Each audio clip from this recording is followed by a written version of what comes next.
Manalig at tanggapin natin si Kuya Jesus. Ang mabuting balita ng Panginoon ayon kay San Marcos. Noong panahong iyon, si Jesus ay nagtungo sa sariling bayan kasama ang kanyang mga alagad. Pagdating ng araw ng pamamahinga, nagturo siya sa sinagoga. Nagtaka ang maraming nakarinig sa kanya at nagtanong, saan niya nakuha ang lahat ng iyan?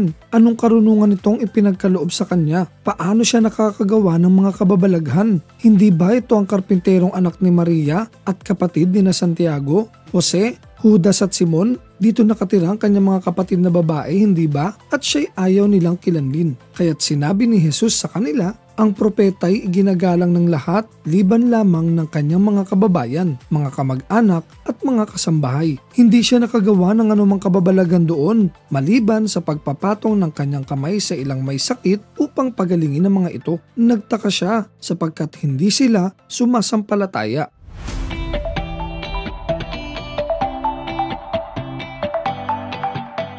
Mga bata, sa ating ebanghelyo, narinig natin na si Kuya Jesus ay umuwi kasama ang kanyang mga alagad sa kanyang sariling bayan. Si Kuya Jesus ay madalas nating marinig na lumilibot sa iba't ibang lugar para magpahayag sa mga tao tungkol sa paghahari ng Diyos. Pero alam nyo ba, hindi pa siya nakapangangaral sa kanyang sariling bayan. Kaya naman, nang magturo siya sa sinagoga, nagtakang maraming nakarinig sa kanya. Subalit tinanggihan nila siya at hindi tinanggap dahilan sa kilala nila siya bilang ordinaryong tao na nagtatrabaho bilang isang karpintero at kilala rin nila ang pamilyang kanyang kinalakihan. Kaya nga tinatanong nila kung anong karunungan itong ipinagkaloob sa kanya at paano siya nakakagawa ng mga kababalaghan. Kahit na nakikita nila ang mga himalang ginagawa ni Jesus, hindi nila magawang paniwalaan ito at pakinggan ang mensaheng ipinahayag niya. Kaya't sinabi ni Jesus sa kanila, ang propeta ay iginagalang ng lahat, liban lamang ng kanyang mga kababayan, mga kamag-anak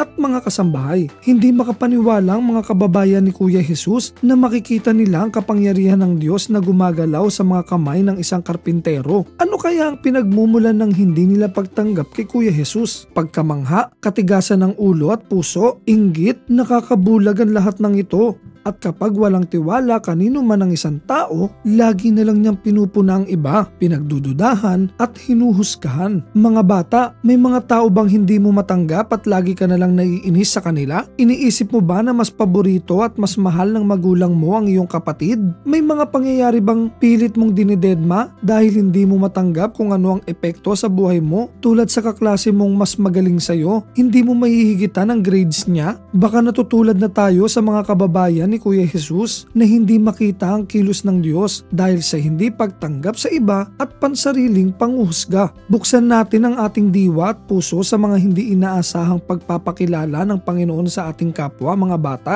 Naghihintay ang mga milagro at himala, subalit nakikita lang ito ng mga taong handang manalig at sumampalataya. Buksan natin ang isip at puso. Manalig tayo sa Panginoon. Siya ay gumagalaw, gumagawa at nagsasalita sa pamamagitan ng ating kapwa.